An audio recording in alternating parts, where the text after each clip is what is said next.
Hello बच्चों, application of derivative से एक और अप्रोक्सीमेशन से क्वेश्चन लेके आया हूँ। जैसे कि मैंने प्रॉमिस किया था कि मैं एक्सपोनेंशियल फंक्शन भी लूंगा, तो मैं अप्रोक्सीमेशन से एक्सपोनेंशियल फंक्शन का भी क्वेश्चन लेके आ गया हूँ। ठीक है, ये भी फरवरी 2020 में आया है। ठीक, ऐसी इन्फॉर्मेशन यहाँ मिली है मुझे।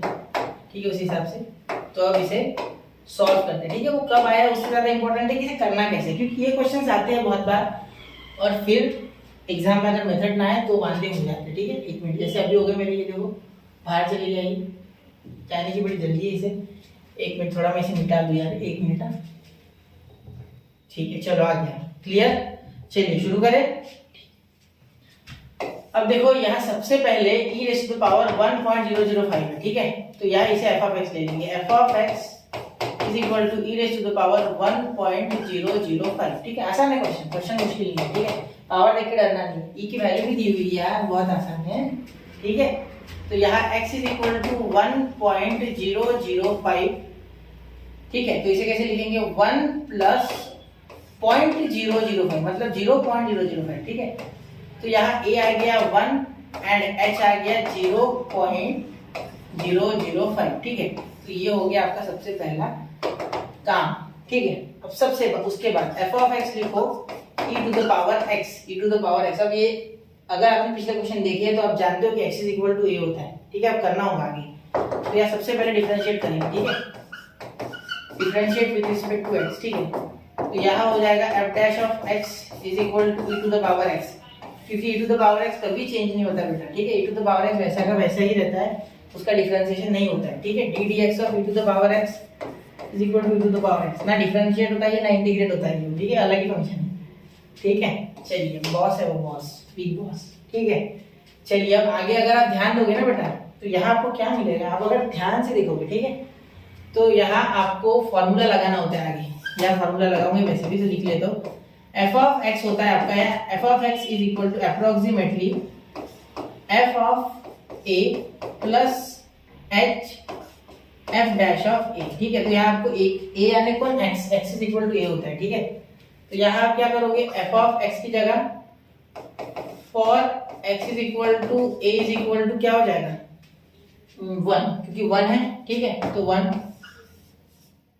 तो ये f ऑफ 1 यानी f ऑफ x, या 1 मत लिखना क्योंकि वहाँ a चाहिए हमें, तो मैं तो a लिखूंगा। देखो फॉर्मूला में a और a है यहाँ। ठीक है, तो x तो a है और a 1 है, ऐसा आपको कंसीडर करना है, क्योंकि ये फॉर्मूला लिमिट से आया है तो वहाँ कंसीडरेशन है ये। ठीक है, तो आप इसके बारे में सोचो मत, आप लगाओ। ठीक है, बेटर तो ये फिलहाल अगर अभी देख रहे हो तो ये। ठीक है, लेकिन अगर आप कॉन्सेप्ट जानना चाहते हो तो आप मेरे प्रीवियस वीडियो देखो, जिसमें मैंने डिटेल में कॉन्सेप्ट बताया है।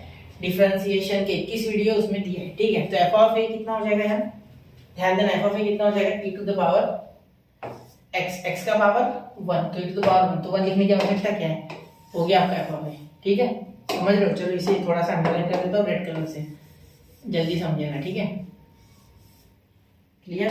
चलिए तो इसे ब्लैक कलर से करते हैं। For x is equal to a is equal to 1 f dash of a is equal to e। वापस से e का पावर 1 क्या करेंगे यहाँ भी, या e का पावर 1 करके क्या फायदा है, x1 डाल के। ठीक है, वो e आ ही रहा है। ठीक है, चलिए तो यहाँ भी हो गया, तो दोनों मिल गए ना, आप क्या टेंशन है, h भी आपके पास, तो डालो फॉर्मूला में। ठीक है, अब इसे सॉल्व करते हैं। ठीक है, डायरेक्टली, तो f of x is approximately f of a कितना है, e प्लस h कितना है, 0.005 इनटू यानी मल्टीप्लाई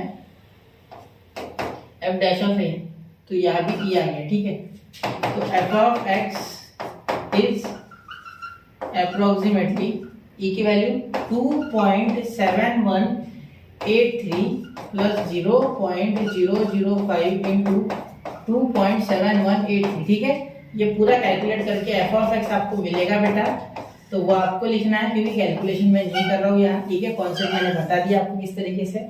लास्ट में आंसर लिखना है f of x is equal to e to the power 1.005 is equal to जो भी आंसर आएगा, और यहाँ अप्रोक्सीमेशन देना। ठीक है, ये इक्वल टू नहीं है, अप्रोक्सीमेट है। ठीक है, या कैलकुलेटर में डालोगे तो यहाँ जो वैल्यू आएगी वो सेम आएगी। ठीक है, वैसे ही आपकी कैलकुलेटर में आएगी, मोबाइल के डालो या सिंपल कैलकुलेटर में। ठीक है, चलिए नोट करो 1 2 3।